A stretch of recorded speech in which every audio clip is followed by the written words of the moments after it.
Morning guys, mga idol, good morning. Ito yung paninda natin ngayon. Nag-ayos ako, di ako nakapag-video ganyan gawa ng umulan.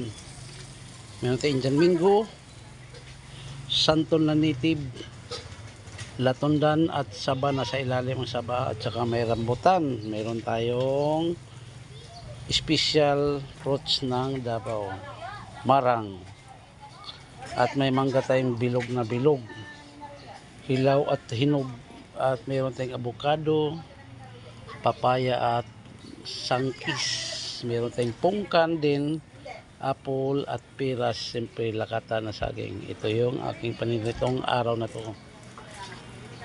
Sana po magustuhan nyo ang video na to at prutas ko. Paki-like na lang, share at paki-comment. Ang sarap ng marang ngayon, kakain talaga ako. Tagal ko nang di nakakain ng marang. Thank you so much mga ka-idol.